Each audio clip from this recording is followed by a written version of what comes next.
Hey Moon lovers, welcome to another episode of All Things Moon with myself, Kelly Jones. And what a week it has been. How was that full moon in Aquarius for you? If you were listening in last week, you would have heard me talking about not only a full moon in Aquarius, a blue moon, which just means it was there happens to be 4 moons in this season. I think that was the third one of the summer season. So it's kind of like a once in a blue moon. And we had 2 T squares, with that T really standing for tense, testing, and tight. And I have definitely had a tense, testing, and tight week. But luckily, I have lots of tools in my tool bag to deal with all the challenges and things that come along. So I have most certainly been making sure I have spent quite a bit of time on my yoga mat this week, just checking in with myself, noticing how I feel. I've added a little bit of weights into my yoga routine this week, for the past couple of weeks actually. And it's just nice to start to feel like I'm gaining a little bit of strength in a time that could most certainly weaken us if we allow it to and we don't take notice of that. Sleep has been a little strange this week for me. I've definitely felt that full moon has been shining every evening directly into my bedroom, which is beautiful, but it literally would have been shining right on me.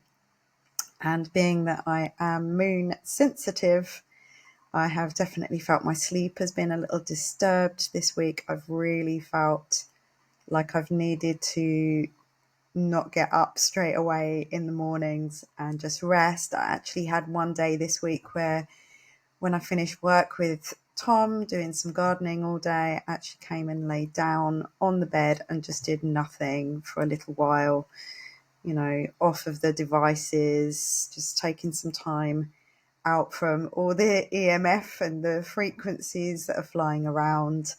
So we've just entered Virgo season, and the next new moon, I've just been putting stuff together for the next new moon in Virgo ceremony, and extreme self-care is one of the headlines of that for all of us, and most definitely for myself. My moon is in Virgo, so I will most certainly notice that moon coming into the sign of Virgo. So I always advise self-care, but extreme self-care. Let's just upgrade it another level. What else can we do? So today I have been to the hairdressers, and in a bid to be, last final moments of this Mercury retrograde in Leo, which is all about reassessing and going back over your creative self-expression, all about self shining your light, being seen. I thought I would go and have a fiery red put on my hair, but my hairdresser, one of the other hairdressers, and myself were a little bit surprised that it's come out very subtle. It's not really the flame red that I was hoping for. So we're going to say we're just a work in progress at the moment. I am going to go back and we're going to have another go. But I will say, erring on the side of positive, as I would, always been the optimistic one. And I can Pollyanna things and find something to be glad about. I really do feel that this new colour is kind of making me look a little younger and a little less jaded than I was. So, yeah, I feel like it's done me a favour, regardless of it not being exactly what I wanted. So in the spirit of Mercury in Leo, I will be going back over my hair with a brighter colour next time I go in there when I find a moment. hopefully before I have a little holiday. So a little spontaneous trip to Sardinia coming up. So that will be on the September the 9th till the 13th. There's 5 of us going to a it's not a festival, but it's kind of like spread across 2 weeks. They have lots of drum and bass events. And I have to tell you, drum and bass music really is not my thing. But I said no at first. Tom booked for himself to go. And then I decided, as I was talking to you last week during the podcast, I just had the epiphany that with all this Uranus energy being maverick, shocking, doing the unexpected, expect the unexpected, Tom had expected me not to want to go. And I decided to shock him and be a little maverick and say, actually, I am going to go. So I think about half an hour after I finished recording the podcast, I had a flight booked to Sardinia. So I'm just going to go enjoy myself regardless. I do believe there's beautiful beaches, night markets, and I'm sure, me being me, I will find plenty for myself to do. And I'm sure I probably will have at least one night in the clubs having a little dance. So looking forward to that.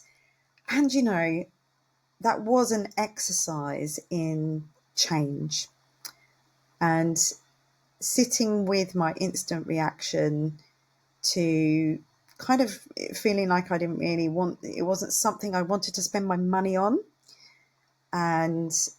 But then that fear of missing out thing. And so I sat with it for a while. And then, as I said, I was just listening to what I was saying out loud to you guys out there. And the epiphany happened during that podcast. And I did have 2 emails. 2 people contacted me after that podcast, thanking me for sharing what I was sharing about it, and, you know, just sharing some of my wisdom and, you know, suggesting to you, don't just listen to me, go listen to others, but most importantly, listen to yourself. And I had 2 emails which really touched me afterwards, sharing their stories about what's been going on for them and how just knowing some of this had helped to make sense of why they'd experienced what they've been experiencing and realising the gift that was wrapped in sandpaper that came along during this time, and, you know, in what's coming in the future as well. You know, it's not over. But I was listening to Steve Judd, astrologer, today. He was doing a little bit of sort of future predicting. And I think we can safely say we can look forward to 2027. It looks like all these massive astrological, I mean, there'll always be astrological transits. They never stop moving. Everything's always flowing in cycles. But particularly right now, the way that everything's aligned really hasn't happened as far back as we can see in the history of humanity. So this is really, truly is awakening. It is real shift of consciousness. There is no getting out of it. No matter what, we will be experiencing it to various different degrees, depending on how aware you already are, how aware you're becoming. Finally got to my dad's memorial this week at his favourite fishing lake, where I go every year with my brother. And as I probably told you, the day that we would normally go would be on his birthday. But my brother was on holiday, so instead of going there, I sat and started my book. And I have done more of my book, by the way. So we're on chapter 2 now, and the cover is done. And I finally feel like that is underway, and I am committed to that now. And more reason because of that emotional thing behind it of dedicating it to my dad. But yes, we went to his fishing lake on Thursday this week, And gosh, we were so lucky. We were just walking away from there, and I noticed something in the trees, and there were 5 deer there.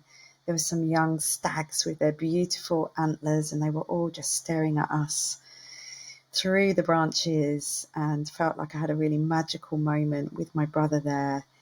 And whilst we were talking, I was just listening to some of the things that he was saying, and they're very different things to what he might have said a few years ago.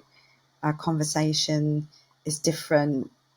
It's more aligned now and less sort of polarized between us. So yes, I'm noticing just small things. They don't have to be major. It's all the small things adding up that lead to bigger changes. So that full moon, wow.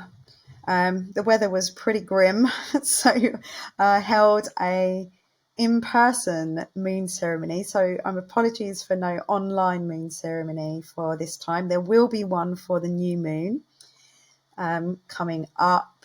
I will double check the date of that before we go. So that's in 2 weeks' time. But I held an in-person for it's quite a long time since I've done that, apart from at festivals and retreats. And it was very intimate, just a small group of us. And I used my writing sanctuary, my mum's lovely home in the UK here in Caravan, and we went for a walk by the water, by the sea. It was very blustery, so we certainly got our cobwebs blown away. And I decided that it would be nice to have that walk before we sat in circle and updated ourselves on the lunar news and did a little meditation and pulled some oracle cards for ourselves and meditated on those cards and looked at what house area our rising sign was showing up, which house area of our lives this particular moon was showing up for us, and doing some journaling around that, and then writing down what it is that we really needed to just not take forwards with us. And the whole plan was to go outside with my little cauldron and burn our bits of paper, but it really was pouring with rain at that moment, so we all had to do it at another time. But the intention was there regardless, and it really was lovely to be in person. From that, going back over, retrograding back over, and revisiting things around shining your light, all things Leo, your creativity, self-expression, how you show up in the world. That for me was shining my light. Holding space in person really is where I feel most comfortable, where I really feel like me. So I'm going to be looking in future how I can do more of what I love to do. So what else can I tell you? Yeah, so that full moon was, Aquarius is all about liberation. Also with that T-square with Uranus involved, there's a literal cracking open. I've got her here actually. This is my,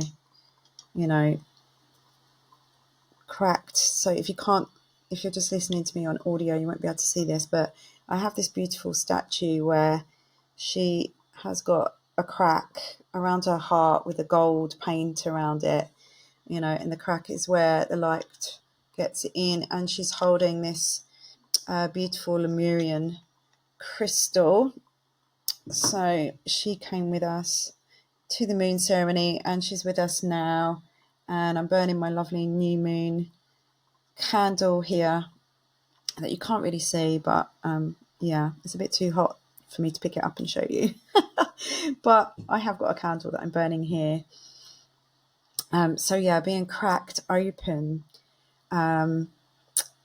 Also stepping out of old structures.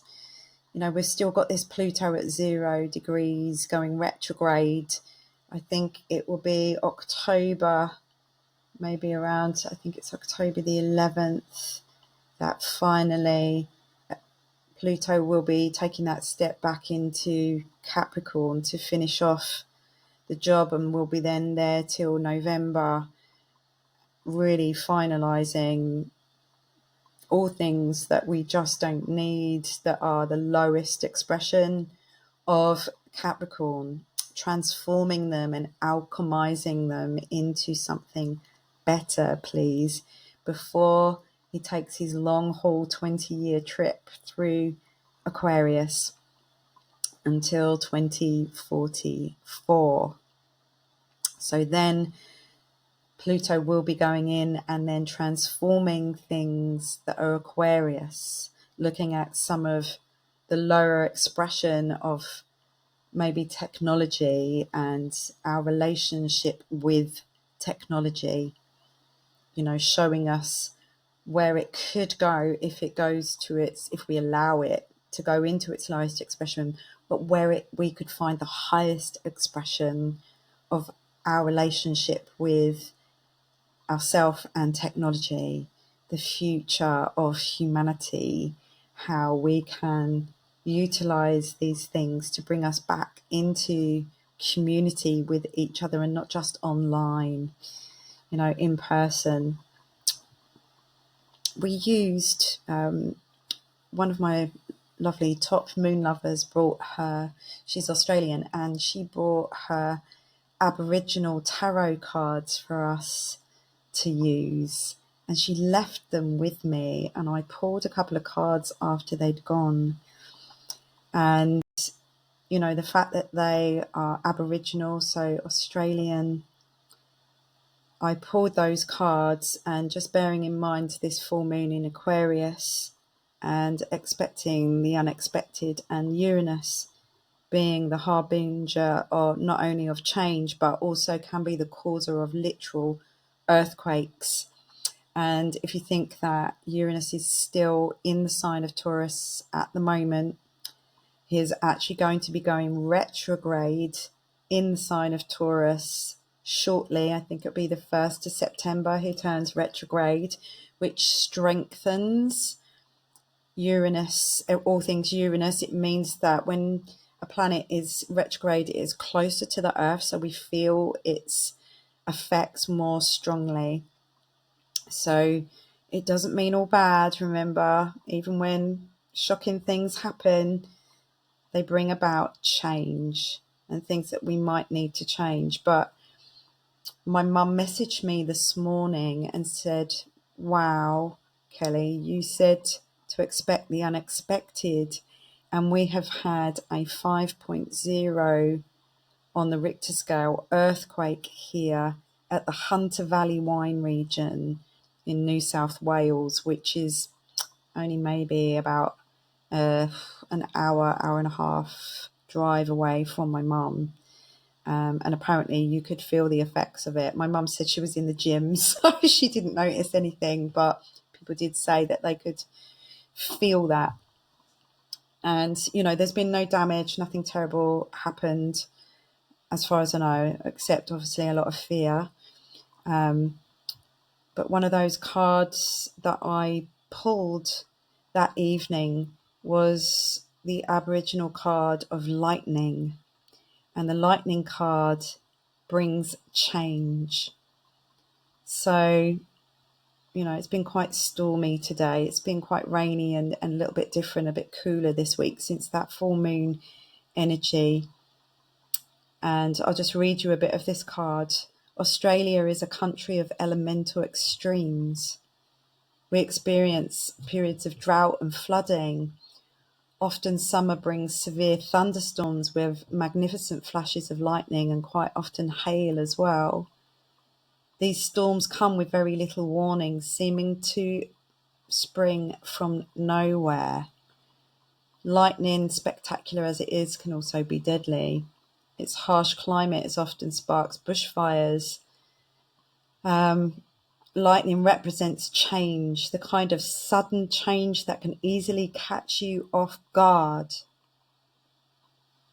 Lightning strikes with power and precision, and it can change everything it strikes in a second. It often symbolizes a change you didn't see coming.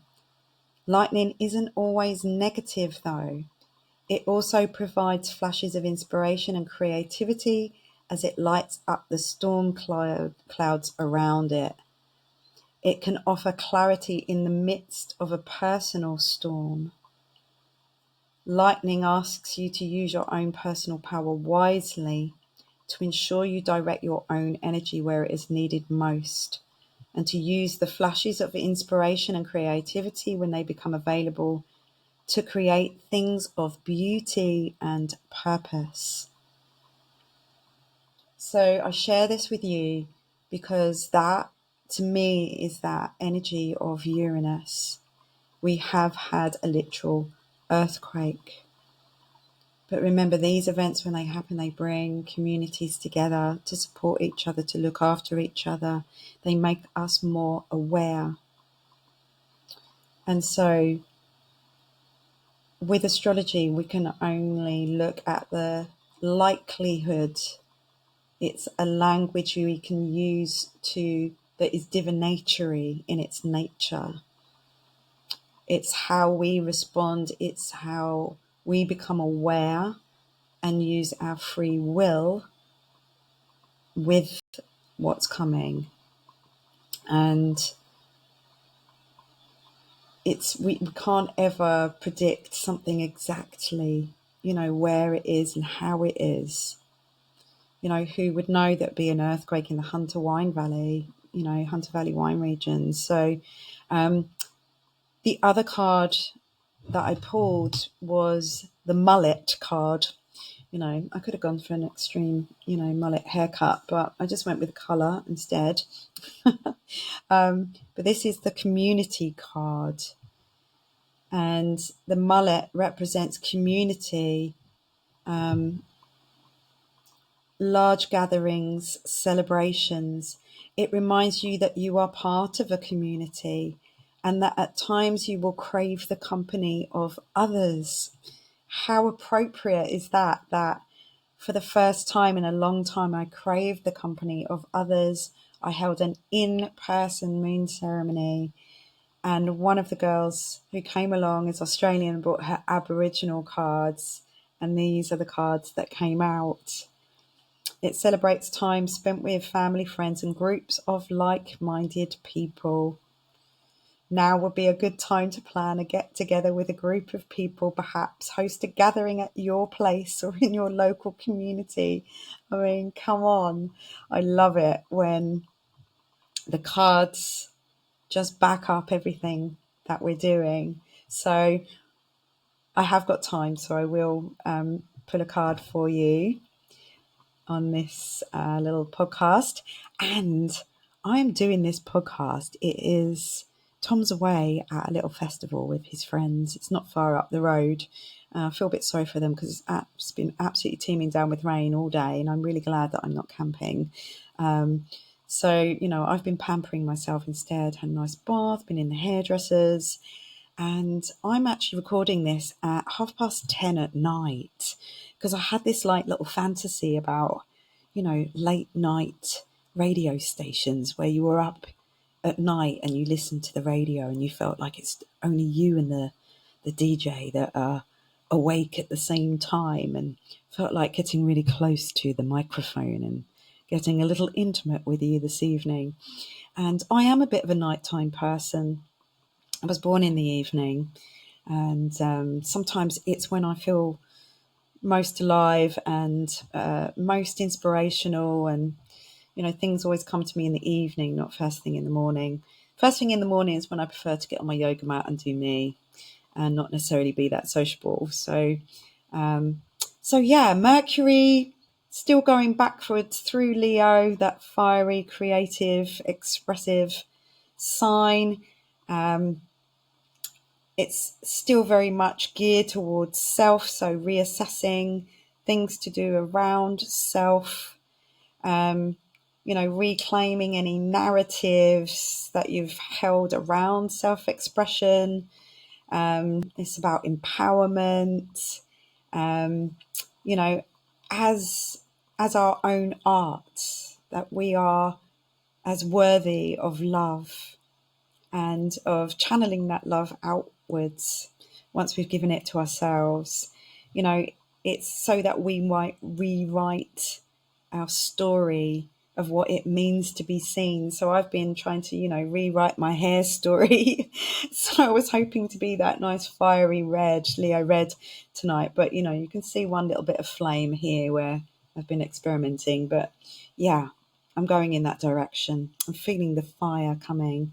My friend who does AI, who's doing an AI design course, she did a little image of me with a dragon this week. So I have my own little dragon. What it means to take up space and where we need to pour validation for ourselves and love into ourselves. And as I said, we've entered Virgo season, which will always come and look at health in there and how we can be of service by first using this Leo self retrograde energy to work out how we can be of service. Virgo is very much about being of service to others, and how we can give from a full cup, not an empty one. Venus is shifting into her happy place, her domicile, Libra. And Mercury is going to be moving forwards by the end of the month. So by the end of the month, Mercury is moving forwards, Venus shifts into Libra, and Uranus turns retrograde. And I'll talk about the Uranus retrograde in the next podcast. This Monday coming up, Monday the 26th, we'll be at the last quarter moon phase. And that is the time when it's time to let it all go and start to think about what you want to release before we come into that new moon phase again. So when you turn inwards on that dark moon, you're already ready to sit with what it is that you want to release and let go of. And so you can enter that new moon and start your manifesting and setting your intentions from a clearer place because you've already let go of some of that stuff. So, and that Uranus retrograde, it's going to be retrograde for like 151 days, I think. So we'll have plenty of time to be going over all things Uranus in Taurus. So I have got my oracle cards here, and it popped into my mind the Starseed Oracle. So that's Starseed Oracle by Rebecca Campbell there. So I've got those. So we'll see what pops out for us on this one. And I just thought I would just sit there and chat to you today. So, another thing, while I'm shuffling these cards, I think it was on Tuesday night. Yeah, it was Tuesday night.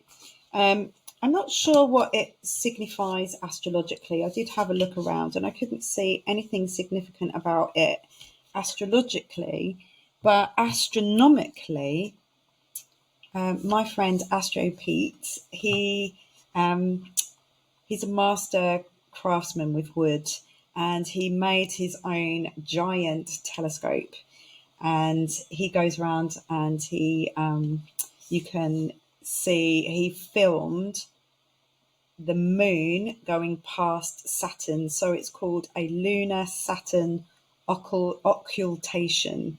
So that's when the moon is passing Saturn. So it looks like Saturn is disappearing behind the moon, and then you see Saturn pop out the other side. So if you go to my All Things Moon page on Facebook, on my group, you will see the footage of that and a photograph about that. And just finally, the Great Severing. So the card we got was about Mars energy, anger, conflict, and softening to love. So the Great Severing. So Mars energy is cutting. And I do know that if you are a Cancerian, we've got Mars entering Cancer, and he's going to be there on and off for about 6 months. I have Mars in my 8th house, and that's in with the Sun in Cancer. So I have the Mars, Mercury, and Sun together in the 8th house.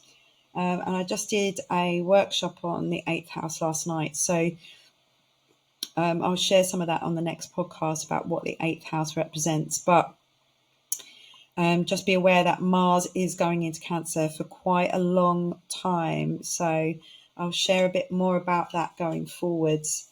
But yes, that is the card that we have. So Mars, energy, anger, conflict, but softening into love.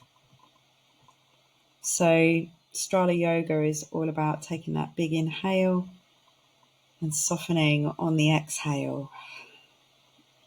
And I'll leave you with that, and we'll see where that takes us. So last quarter moon blessings to you, and I look forward to speaking to you again next week. And please do message me if you're watching me on YouTube. Please press the like button, please subscribe. It helps it to get out to more people. And so I'm going to be asking you every time. I always wondered why people always say that, but it really does not just help me to get it's not about me getting more likes and getting more subscribers. It is about me getting it out there to more people, because I'm getting emails and messages from people saying that this is helping them. So, help me to spread this further by subscribing to my channels. So thank you so much, and I'll see you all next week.